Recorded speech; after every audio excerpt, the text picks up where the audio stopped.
Berdasarkan data terbaru dari Survei Status Gizi Indonesia atau SSGI, angka stunting di Indonesia masih mencapai sekitar 21,6% di tahun 2022.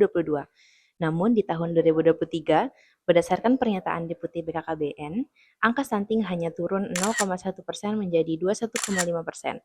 Angka ini menunjukkan bahwa 1 dari 5 anak di Indonesia mengalami stunting. Angka ini masih jauh dari target penurunan stunting di Indonesia yang mencapai 14%. Itulah mengapa penting bagi kita untuk membahas topik ini.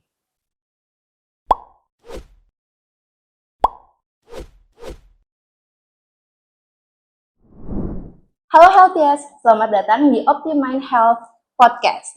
Salam kenal sebelumnya, aku Fatia yang akan menjadi moderator pada episode perdana kali ini. Dan menarik banget di episode sekarang, di perdana kali ini kita akan membahas terkait bumil sehat cegah stunting. Yang tentunya di sini kita juga sudah kedatangan narasumber yang luar biasa, yang memang bergerak di bidang ahli gizi seperti itu. Kita sapa dulu. Halo Mas Reinhardt. Halo. Halo, gimana kabarnya Mas? Baik. Baik ya. Mas Reinhardt ini keren banget teman-teman. Udah pernah jadi sport nutritionist, dietitian ya di beberapa platform dan juga institusi ya. Salah satunya di RSUP apa ya di Yogyakarta, betul? Iya, Rumah Sakit Sarjito. Nah seperti itu. Nah, jadi pada episode kali ini tuh kita akan ngebahas terkait tadi yang sudah aku mention ya, bumil sehat cegah stunting. Nah, topik ini tuh bisa dibilang masih awam dan masih tabu juga ya. Kenapa sih stunting itu dikaitkan dengan bumil seperti itu? Mungkin dari Mas Ren ada penjelasan nggak sih terkait itu? Silakan Mas. Oke, bumil sama stunting ya berarti ya. Betul. Jadi memang kalau misalnya kita lihat atau dengar soal berita yang baru marak sekarang itu memang hubungan stunting itu ada kaitannya sama bumil. Karena output dari kesehatan seorang ibu itu akan berdampak pada luaran kehamilannya. Oke. Ketika luaran kehamilan itu yang akan mendetermine seorang anak itu akan disebut sebagai stunting atau enggak. Gitu. Jadi makanya sebenarnya korelasinya itu sangat tinggi. Jadi kesehatan ibu, terutama di masa kehamilan itu, terutama di 1000 hari yang pertama, kalau misalnya di dalam dunia kesehatan itu sangat berpengaruh besar untuk sebuah lahiran itu bisa menghasilkan lahiran yang normal dan tidak kena stunting pastinya. Kayak gitu. Oke. Kalau terkait yang tadi ya, kan tadi Mas Ren mention terkait lahir normal. Jadi kalau seandainya ada ibu nih, terus lahir sesar itu apakah berpengaruh? Maksudnya karena dia stunting atau bagaimana atau enggak? Nah, oke. Sebenarnya kalau misalnya itu kan sebenarnya kalau yang Mbak nyamain itu kan cara lahiran. Cara lahiran ya. Ada yang mungkin lahiran normal, yang sesar, terus ada yang mungkin dari berbagai metode yang sering dipakai juga gitu kan. Cuman sebenarnya kalau konteks di stunting itu adalah permasalahan gizi. Permasalahan gizi dari ibunya kayak gitu. Dari ibunya semasa dia mulai masuk masa kehamilan di 9 bulan, terus itu nutrisinya seperti apa. Nutrisinya yang semasa itu yang akan mempengaruhi keluaran anaknya nanti. Ketika anaknya lahir, kita bisa sebut dia stunting atau enggak, terlepas dari cara lahirnya mau disesar atau enggak. Ya terserah. Tapi intinya stunting itu emang ngaruhnya tuh dari asupan nutrisinya ibunya kayak gitu. Oke. Maka berarti kita nggak bisa nyalahin juga ya kalau lagi masa kehamilan tuh ibu-ibu misalnya makannya 2 kali lipat, 3 kali lipat porsinya yang ada gitu ya. Mungkin ingin memenuhi kebutuhan nutrisi juga. Baik. Menarik sih. Itu menarik tuh kalau yang terkait dengan 2 kali lipat. itu mesti di disclaimer sih ya, karena memang pada kenyataannya orang yang hamil itu cenderung mikir kalau aku hamil nih, isi anakku 2 dong. Misalnya ada aku dan anakku, ada 2 orang. Berarti aku mesti makan 2 kali lipat lebih besar. Tapi sebenarnya yang mesti ditekanin itu bukan porsinya yang 2 kali lipat. Dalam arti misalnya kayak gini ya, Mbak makan nasi padang 1 nih, gitu. Terus Mbak hamil, ada 2 orang nih kan. Terus jadi makan nasi padang 2, enggak kayak gitu konsepnya. Jadi memang sebenarnya yang pentingnya tuh di balance dietnya, makanya tetap ada. Cuman memang ada sedikit penambahan kalori. Karena penambahan kalorinya itu fokus untuk proses pertumbuhan janinnya gitu. Dan itu tergantung dari masa kehamilannya Mbak gitu. Nanti kalau misalnya Mbak hamil gitu ya. Nanti ya. Gitu. Mungkin di trimester 1, 2 dan 3 itu beda-beda lagi gitu. Tapi yang pasti di masa kehamilan dan masa menyusui nantinya itu pasti ada penambahan kalori, kebutuhan energi. Gitu. Oh, menarik. Oke, berarti nggak bisa kita ambil kesimpulan ya udah 2 porsi, tapi lebih ke kalori, kemudian Ya, mungkin lebih ke betul. protein, isi kandungan nutrisinya itu ya. Betul. Itu Oke, mesti ibu-ibu, diperhatiin ya. mungkin di sini ada pendengar yang mungkin calon bumil juga ya Iya, barangkali gitu kan, dan ya nambah ilmu juga sih lebih tepatnya betul. gitu. Kemudian oke, menarik sih terkait stunting ini. Apa sih Mm-mm. kiranya bahaya jangka pendek ataupun mungkin jangka panjang gitu ya Mm-mm. kalau seandainya seorang bumil ini kekurangan nutrisi gitu loh, ataupun Mm-mm. mungkin stunting seperti itu. Oke. Kalau misalnya ini ngomongin kalau misalnya seseorang udah kena eh, diagnosis stunting gitu ya. Ya, ah. Soalnya anak kena diagnosis stunting, biasanya dalam jangka pendek, Mm-mm. itu ada beberapa hal yang bisa kita lihat sebenarnya. Itu salah satunya itu ada perkembangan yang lebih lambat. Kalau Mm-mm. misalnya dari secara definisi kan sebenarnya stunting itu dikarakterisasikan Mm-mm. dengan proses perkembangan yang Mm-mm. lebih pelan dan pertumbuhan yang lebih pelan dibandingkan biasanya. Oke. Kayak gitu. Nah, jadi kalau misalnya seorang anak itu dikatakan stunting, biasanya dikatakan dengan perkembangan otaknya itu juga pelan dibandingkan biasanya. Itu Oke. short term-nya ya. Short term-nya ada Oke.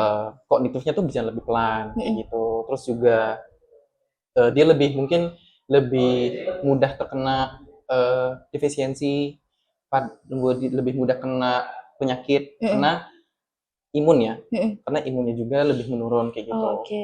Mungkin kami jelasin kalau misalnya stunting.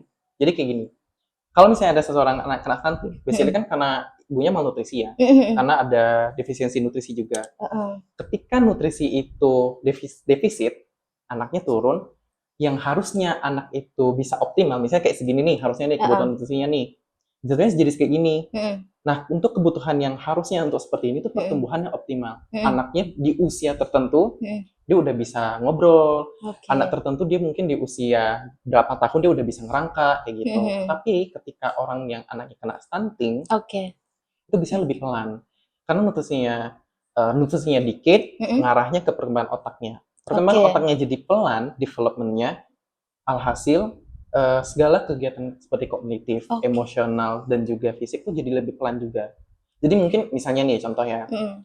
anak yang biasa usianya mungkin udah 3 tahun udah bisa ngobrol gitu, Iya. dada apa kayak gitu, atau Mm-mm. 2 tahun deh gitu, udah 2 tahun. Mm-mm. Tapi bisa jadi anak yang stunting itu pas 3 tahun tuh masih belum bisa, atau Iya. masih belum lancar kayak gitu. Betul, betul. Itu dari secara fisik juga bisa kayak gitu, atau dari Mm-mm. secara emosional kayak gitu, atau juga bisa dari secara hal-hal lainnya kayak gitu. Termasuk juga ketika nutrisi yang defisit itu juga Mm-mm. ngaruhnya ke imun tadi. Jadi anaknya lebih rentan karena nggak cukup imunnya kayak gitu. Karena nutrisi yang dibutuhkan itu nggak cukup sehingga nutrisi yang harusnya bisa dipakai oleh anak usia segitu yang ketika Mm-mm. dia tuh kita tahu ya kalau misalnya anak kecil bayi itu rentan banget kena penyakit Betul, karena betul. belum ada asupan banyak yang bisa kita sodorin lewat mulut kan kayak Imunnya gitu. juga masih lemah ya gitu ya. Betul, dan Mm-mm. kita cuma bisa dapatnya dari breastfeeding gitu. Oh ya, betul, Dari betul. breastfeeding juga. Tapi kalau misalnya di kasusnya stunting itu kan Mm-mm. secara nutrisi itu kan jadi defisit. Mm-mm. Makanya nutrisi-nutrisi kayak vitamin A, C, Mm-mm. D, terus mungkin K dan mineral-mineral lainnya untuk perkembangan sistem imun itu jadi nggak mumpuni gitu. Oke. Jadinya makanya lebih rentan juga. Nah itu short term-nya. Itu Short short term. term-nya. Nah, Oke, oke. coba bayangin nih kalau misalnya anaknya udah ada perlambatan secara Ah, kognitif dan juga hal-hal motorik juga lainnya. ya, keseluruhan. Betul, kayak gitu. Kira-kira hal kedepannya akan gimana?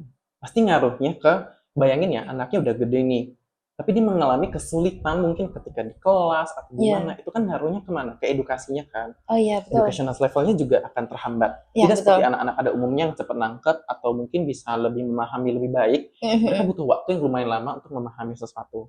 Iya, Itu betul sih. ketika educational levelnya udah ngaruh tuh, ngaruhnya kemana? Ketika kita mungkin yang udah mulai kerja kayak gitu, itu juga ngaruh Mhm. ke pendapatan mereka nantinya kayak gitu. Mungkin pas di dunia profesional atau kerja dan apa semacam mereka juga jadi sulit untuk menyesuaikan dan lain segala macam kayak gitu. Oke, oke, long term-nya Hmm. lebih ke ya untuk masa depan seterusnya ya. Betul, Waduh, oke, oke. gitu. Jadi benar-benar penting banget diperhatikan Mm-mm. sejak embrio ya bisa dibilang seperti Iya itu. betul. Bahkan Oke. iya bahkan sebenarnya kalau misalnya Mbak tahu nggak kalau misalnya di dalam kita itu kita tuh ada yang namanya pemerintah tuh sebenarnya anjurin yang namanya ANC. Nggak Mbak pernah tahu dengar tuh. nggak? Mbak pernah dengar nggak? Baru dengar Baru tadi. dengar ya? Saya baru dengar tadi. Iya. ANC itu adalah antenatal care. Oke, apa itu? Jadi kalau misalnya ada ibu hamil, Mm-mm. biasanya tuh pemerintah ngajuin program ini untuk mendorong ibu-ibu yang mau masuk cutting dan sampai kehamilan Mm-mm. itu untuk akuin konsultasi lah istilahnya kayak gitu. Oke. Layanan kesehatan untuk konsultasi pas masa kehamilan. Oh Biasanya tuh ya. ada nanti ada pengecekan, penimbangan kayak gitu-gitu. Cek Mm-mm. darah untuk memastikan darahnya cukup Mm. gitu. Ini udah usia berapa gitu. Terus Mm-mm. cek berat badan dan Mm. lain-lain kayak gitu. Sama ada konsultasi gizinya juga. Karena itu yang penting juga kan. Nah, cuman di Indonesia itu ANC kemudian tuh ngajurinnya itu 4 kali, Mbak. Oh ya. Tapi Mm-mm. sedangkan di WHO, anjuran WHO itu seharusnya 8 kali. Oke.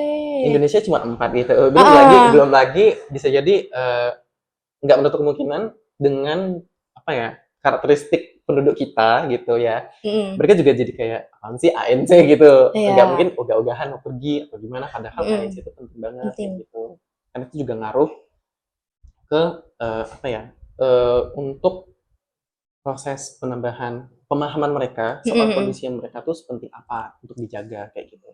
Awareness-nya berarti juga harus digalakan sih sebenarnya ya. Betul, Biar mereka juga awareness-nya. lebih harus paham juga, itu penting loh buat Mm-mm. kesehatan diri dia dan Dan juga juga anaknya anaknya kayak gitu. gitu. Betul. Oh, oke, baik. Berarti semisal apa ya, anak nih ya, Iya, itu iya. nggak apa ya? Aku tadi mikirnya gini, misalnya dia udah lahir nih, oke lah dia misalnya dia kena stunting gitu saat ibunya masih hamil si anak ini. Tapi ketika dia udah lahir dimaksimalin tuh nutrisinya misalnya, itu apakah akan ada efek ya atau Oke. nggak ada? Oke, menarik ya pertanyaannya ya kayak gitu ya. Baik, mungkin aku bisa kasih case kayak kalau misalnya nih ya ada ibu hamil, dia tuh pas di masa kehamilan, dia tuh berarti kan dia defisit nutrisi ya, Iya, makanya misalnya. bisa anaknya kena stunting gitu. Pas dia keluar, langsung tuh dipompa kan, Iya. nutrisinya, breastfeedingnya, segala macem, itu Semuanya langsung tuh. kayak wow gitu kan. Tapi apakah itu akan bisa menolong? Jawabannya kompleks. Oke. Karena kasusnya kayak gini Mbak, kalau misalnya kita lihat dari secara chronological timeline-nya gitu ya, di masa kehamilan in utero atau di dalam uterus itu, itu kan sebenarnya masa-masa penting juga ya untuk memasuki asupan gizi, ya kan kayak gitu. Asupan gizi itu penting banget di masa-masa itu. Nah, ketika dia udah keluar nih, udah jadi anak nih, kebutuhan gizi dia pas di dalam bayi itu kan berarti kan masih ada yang belum tercukupi. Iya, ada. Nah, makanya pas dia keluar itu belum tentu breastfeeding, pemumpaan langsung digenjot atau semacam itu benar-benar bisa secara maksimal menolong. Justru yang paling optimal kalau bisa itu adalah semasa kehamilannya yang digencarin kayak gitu. Karena kalau misalnya dari studi yang sempat saya baca kayak gitu ya, kalau justru high risk of kesehatan yang lebih parah, BBLL, congenital, lahiran congenital kayak gitu ya pada bayi, itu lebih tinggi pada ibu yang kalau misalnya pas dia hamil, dia tuh defisit nutrisi kayak gitu. Jadi ketika dia udah keluar, anaknya bayinya udah keluar, mungkin dia stunting, tapi digenjor makanannya apa segala macam, itu nggak menutup, itu bukan berarti kita bisa langsung menutup mata akan kejadian bahwa faktanya dia tuh selama di uterus, di dalam janin ibunya, dia masih malnutrisi atau masih kekurangan gizi kayak gitu. Jadi sebenarnya faktor yang paling kuat itu di situ gitu. Berarti bisa dibilang beda lah ya? Ya, a little bit different gitu. Meskipun bukan berarti kalau anaknya udah stunting terus kayak mas apa bedanya gitu ya, tetap dikasih gizi ya. Mungkin anaknya keluar mungkin jangan diterusin stunting. Iya, kayak gitu. Terus harus tetap ditargetin gitu. Tetap dikasih asupannya, makannya apa segala macam tetap dipantengin juga kayak gitu. Oke. Nah, kalau itu menarik banget ya, Gimana tuh? Aku kira awalnya karena mungkin aku mau awam juga ya, itu bisa tuh digenjot lah kayak gitu kan istilahnya nutritionnya seperti itu. Ternyata beda gitu ya. Lebih kompleks aja gitu ya situasinya. Oke, baik. Nah, terus kemudian apa sih kiranya peran ibu ya untuk bisa memastikan kalau gizi anak tuh udah optimal? Ada gak sih beberapa ciri atau mungkin apa harus cek terus, cek yang tadi tuh yang ANC atau mungkin Ya. bisa memastikan sendiri gitu dari beberapa ciri-ciri yang ada? Kalau misalnya untuk yang dari Mbak sampaikan, itu sebenarnya bisa dari nutrisinya juga. Heeh. Dari nutrisinya, yang pertama, kalau berdasarkan AKG-nya kita, angka kecukupan gizinya untuk populasi ibu hamil, itu yang sempat awal saya mention, yang soal penambahan kalori dan kebutuhan itu disesuaikan dengan per tiap trimesternya. Oke. Per tiap trimesternya. Contoh. Misalnya nih, Mbak Mbak hamil misalnya gitu kan. Atau ada si A hamil. Atau si A hamil gitu ya. Mungkin nggak usah Mbak gitu ya. Oke. Atau ada si A hamil gitu. Masuk trimester 1, Oke. biasanya seingat saya kebutuhan kalorinya itu bisa nambah sekitar 180-an gitu, 100-an kalori gitu. Oke. Karena masih trimester 1 masih dalam embrio, kayak gitu, masih perkembangan janinnya masih yang belum sebanyak itu. Nah, trimester 2 nanti beda lagi. Udah tuh tambah 300 kalori. Oke. Trimester 3 tambah 300 kalori kayak gitu. Oke. Jadi beda-beda untuk size nutrients-nya. Termasuk juga untuk makronutrien kayak protein. Contoh ya, misalnya anggaplah si A ini berat badannya 60 gitu. Pas mulai kehamilan. Di masa kehamilan itu biasanya kan kecukupan gizi untuk orang biasanya pada umumnya paling cepat tuh hitungnya 1 gram per kilogram berat badan. Oke. Jadi kalau misalnya A itu beratnya 60, berarti kebutuhan protein itu 60. Anggaplah dia itu status gizinya normal gitu ya. Nah, kalau dia masuk trimester 1, biasanya tuh dia ada tambahan, kalau ini berdasarkan AKG ya. AKG itu dia plus 1 gram protein. Nah, pas dia masuk trimester 2, dia tuh plus 20 gram protein. Jadi berapa tuh? 80 gram protein kan? Banyak kan gitu. Terus kalau misalnya trimester 3, dia plus 30 gram protein. Gitu. Jadi semakin besar usia trimesternya, kebutuhannya tuh makin gede. Kayak gitu. Nah, tapi perlu diingat bahwa untuk bisa mengkonversi gram-gram nutrisi itu bukan selalu berarti kayak berarti size porsi masih digedein ya mas, enggak gitu juga gitu. Makanya ini ada hubungannya sama ANC gitu. Iya. Makanya di ANC itu biasanya nutritionistnya kan bakal kasih tahu. Karena kan gini ya, case by case kan setiap orang yang datang ke konsultasi gizi atau poli gizi deh di puskesmas kayak gitu, itu kan nggak semuanya mempunyai berat badan yang sama. Nah ya itu sih, itu betul-betul menyesuaikan juga ya. Betul. Nah jadi ada target-target tertentu. Kalau misalnya si A, dia datang dengan mulai masa kehamilannya itu dengan berat badan sebelum masa kehamilan itu mungkin dia kekurangan gizi, gitu ya, atau mungkin sebutannya defisiensi gizi di bawah normal gitu kan. Ntar tuh ada tuh targetnya. Kalau misalnya ibu defisiensi gizi atau kekurangan gizi, itu targetnya mesti nambah berapa berat badannya. Terus biar bisa capai target segini biar anaknya normal. Yang normal juga sama, mesti target sasaran selama 3 trimester itu mesti nambah berapa gitu. Yang obes juga sama, overweight juga sama kayak gitu. Jadi memang mainnya tuh di situ. Nah, terus kalau misalnya di dalam prosesnya itu juga itu pasti matokin juga yang namanya gestational weight gain-nya. Mesti ini tuh nggak berlebihan. Karena kan kalau biasa tuh yang berisiko itu adalah kalau misalnya ibunya itu underweight dan juga overweight. Kadang kalau misalnya ibunya itu underweight dan kekurangan gizi, nanti kan ngaruhnya ke proses nutrients yang diperlukan oleh anaknya itu nggak optimal, ya kan? Dan juga mungkin berisiko banget untuk lahirannya. Karena kan ada korelasi antara defisiensi nutrisi dengan mungkin nilai-nilai nutrisi dalam tubuhnya, kayak HB. Tuh, kalau misalnya orang itu kurang darah kan nanti bisa anemia. Dan apalagi itu penting banget ya kalau misalnya kehamilan ya gitu ya. Iya, katanya gitu ya. Iya, kan agak serem ya kalau misalnya pas lahiran tuh pendarahan banyak gitu ya. Iya. Ya kan? Jadi butuh darah banyak itu kayak gitu. Terus tapi kalau misalnya orangnya itu overweight, berat nih, obes, itu biasa tuh risk of PCOS-nya tinggi. Jadi kadang tuh yang bikin susah hamil atau misalnya ada gangguan untuk di masa kehamilannya, risiko anaknya jadi BBLR. Apa itu BBLR itu berat bayi lahir rendah. Rendah. Kayak gitu, tidak sesuai dengan apa yang standar normalnya range-nya tuh berapa, kayak gitu tuh bisa muncul. Kayak gitu. Jadi tuh nutrisi itu penting banget. Apalagi mikronutriennya juga penting. Maksudnya nggak kalah penting sama makronutriennya. Kayak Contoh mikro tuh apa kayak gimana? Mikronutrien tuh kayak kalsium, Oke. itu asam folat.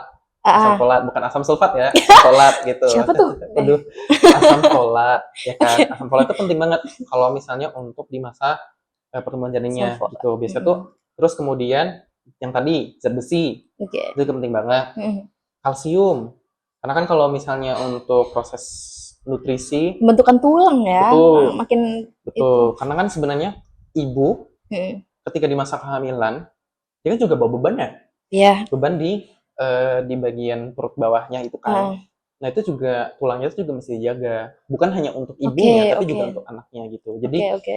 asupan nutrisinya kalsium itu works untuk kedua pihak gitu. Dan Iya, untuk benar-benar. nutrisi-nutrisi yang lain juga gitu ya. Terus juga mungkin masih ada iodin, kayak gitu. Oke. Iodin itu untuk perkembangan sarafnya anak, Oke. kayak gitu. Sama omega 3, kayak gitu juga. Itu juga untuk perkembangan otaknya anaknya gitu.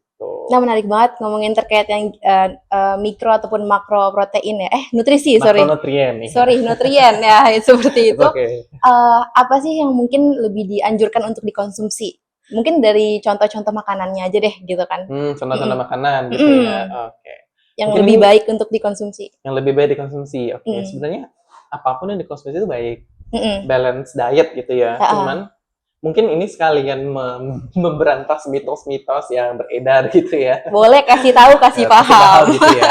Mungkin ada informasi yang beredar kayak, wah ibu hamil nggak boleh makan nanas tuh, gitu Oh, kan. iya Ya, banyak kayak yang gitu. ngomong kayak Terus gitu. mungkin ada apa lagi kayak gitu kan.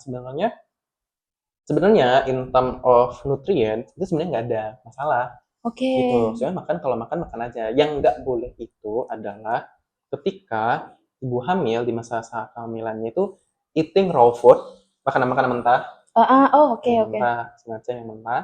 Oke, oke. Terus mungkin minum susu tapi yang minum tanpa pasteurize gitu ya, belum Mm. terpasteurisasi susunya, sesuatu yang mungkin masih belum higienis untuk dimakan. Dan juga yang mungkin yang lagi trending sekarang tuh kalau bisa dikurangin ultra processed food-nya, Iya. kayak gitu. Nah, karena masalahnya kan di ibu hamil kayak biasanya di kasus-kasus yang saya temuin ketika di masyarakat itu, ketika awalan hamil awal-awal trimester, apalagi yang pertama kehamilan gitu ya, ngidamnya kan banyak ya. Nah, mereka tuh biasa seringnya tuh suka makannya tuh makan micin. Nah, Benar-benar banyak micin sih kayak cilok, gitu. apalagi seblak gitu kan. Bisa perempuan suka seblak gitu Itu kan kan. rujak boleh gak, Mas? Nah, itu biasa-biasanya kayak rujak gitu kayak gitu kan. Itu kan pedes juga kan, Nah, maksudnya. biasanya tuh modelan makanan kayak gitu kalau bisa tuh dikurangi atau nggak diseringin gitu. Karena yang lebih fokus itu yang nutrisi yang benar-benar makanan yang berbentuk aja kayak gitu. Ayam bentuknya ayam gitu. Jadi nggak model Bukan yang olahan. Iya. Karena kalau misalnya ultra processed food, olahan apa segala macam itu kan semuanya zero nutrien sebenarnya. Oh iya. Kalori tinggi tapi nggak ada nutrisinya gitu. Oke. Yang banyak kan maksudnya micin apa segala macam, Iya, dan itu nggak bagus sebenarnya buat pertumbuhan janin. Kayak gitu. Jadi kalau misalnya mau makan, mungkin ya anjurannya kita makan yang sehat-sehat aja gitu. Kalau misalnya ngidam nih, pengen nyoba yang micin apa segala macam, itu mungkin sesekali aja kayak gitu. Tapi jangan apa ya, kayak dijadiin pola kebiasaan kalau aduh mas, aku kalau makan yang biasa tuh nggak nafsu makan nih, makannya yang micin-micin aja gitu, biar nafsu makan gitu. Biasanya sih dikurangin gitu. Karena nggak ada nutrisinya juga kan. Karena kan balik lagi stunting masalahnya tuh nutrisi yang diperlukan tuh nggak cukup gitu di masa kehamilannya ibu. Jadi pola makannya ibu di masa kehamilan itu ngaruh banget. Seperti itu. Oke, menarik banget ya. Gimana Healthiest? Sejauh ini udah nambah ilmu banyak kan? Dan aku pribadi juga banyak hal-hal yang baru tahu juga gitu ya. Oh ternyata nggak juga ya seperti ini. Oh ternyata seperti ini dan seterusnya seperti itu. Kemudian tadi juga kita udah ngomongin terkait porsi. Karena yang aku orang awam gitu kan, yang kita tahu, oh yaudah porsinya 2 kali lipat nggak masalah, kan kalian berdua gitu kan, makannya ya udah 2 porsi aja. Kalau hamil 3 porsi gitu misalnya, hamil 3 lagi 2 triplet gitu kan misalnya. Itu kok triplet sih, triplet 3 ya, lah pokoknya seperti itu gitu. Ternyata lebih ke gizinya ataupun nutrisinya yang memang harus di double atau di triple kan, bukan porsinya seperti itu. Dan dianjurkan juga tadi apa ANC ya, ANC Healthcare. Itu biasanya bisa kita temuin di RSRS yang ada atau kita harus daftar apa sih? ANC itu Heeh. sebenarnya program dari pemerintah dan Mhm. itu seingat saya sih itu memang dikhususkan untuk kehamilan sih kayak gitu. Jadi Mhm. kalau misalnya ada ibu yang hamil ke ANC itu gratis kayak gitu. Oh ya. Seingat saya ya, Mhm seingat mhm. saya. Atau mungkin nanti bisa di cross check. Tapi memang basically ANC itu dorongan pemerintah untuk eh, ibu-ibu tuh biar bisa rutin untuk nanya-nanya Mhm. konsultasi ke ke di puskesmas sekaligus untuk mungkin mau nimbang berat badan, untuk Oke. tahu mantengin Mhm. pertumbuhan gestational weight gain itu berapa, Mhm mhm. dan juga mungkin bisa sekalian cek darah. Jadi kayak untuk bisa mantengin persiapan kehamilan juga kayak gitu. Terus ada Mhm. konsultasinya juga kayak gitu-gitu. Oke Jadi oke. ANC itu penting, penting banget sih kayak gitu. 8 kali ya minimal banget sebenarnya. Itu WHO ya. Tapi kalau Indonesia tuh 4 gitu. 4 ya? Oke. Iya, Tapi emang itu harus banget digencerin sih terkait sosialisasinya ya, karena aku aja betul. belum pernah denger gitu kan, belum pernah dengar. Nggak tahu ya kalau orang tua di rumah atau mungkin para bumil-bumil yang lagi nonton nih ya kan, Mm, teman-teman semuanya seperti itu, para healthiest. yeah. Barangkali udah ada yang dengar atau mungkin ada yang baru pertama kali dengar juga kayak aku. Nah, itu harus kita cari tahu karena kedepannya barangkali kita bisa jadi apa ya, ngasih tahu juga saudara kita kalau seandainya Betul. pentingnya ini, kemudian atau mungkin ya saudara, sepupu, teman atau diri kita sendiri bahkan kayak Betul, gitu. betul. Kayak Oke, gitu. baik-baik. Wah, nggak kerasa kayaknya Terus udah mm-mm. lama ya Udah gitu lama ya. berbincang-bincang ya. Bincang-bincangnya udah lama ya. Tapi Kayak Mas gitu. Ren ada ngomong terus kenapa nih? Lanjut Mas, lanjut Enggak, Mas. terus kalau misalnya ANC itu kan Mm-mm. kan tadi misalnya Mbak baru bilang pernah dengar tuh ANC baru sekarang dengar gitu. Betul Tapi Mas. kalau misalnya aku udah coba deh, aku nanya Mbak ya gitu. Mbak kan Ya, sebagai perempuan juga gitu. iya, Ya kan, perempuan iya. juga. Tidak menutup kemungkinan nanti kan married dong one day, ya One kan? day. Mm-mm. One day married gitu. Tapi kalau misalnya TTD Mbak pernah dengar nggak? TTD. Bukan tanda tangan ya, Tanda Mbak? tangan. Bukan, bukan, Saya bukan. mau ngomong tanda tangan. Belum TTD. belum pernah dengar juga Belum Mas. pernah dengar ya? Heeh. Kalau tablet tambah darah, pernah dengar nggak? Oh, pernah pernah. Nah, SMA pernah dikasih makan? Remaja dapat nggak gitu? Enggak Oh, nggak pernah dapat? enggak. Nah, jadi itu biasanya ada suplementasi tablet tambah darah, Mm-mm. itu biasa diberiin kepada yang emang itu digenjorin buat perempuan sebenarnya, kayak Oke. gitu. Mungkin ini Dari sejak usia remaja gitu? betul. Nah, ini mungkin Oh. agak sedikit melenceng, tapi memang masih ada kaitannya dengan kehamilan kayak gitu. Jadi perempuan itu ketika dia memulai masuk di siklus, itu Mm-mm. sangat dianjurin untuk dikasih tablet tambah darah kayak Oke. gitu. Karena biasanya suplementasi dari asupan, misalnya bukan suplementasi ya sebutannya.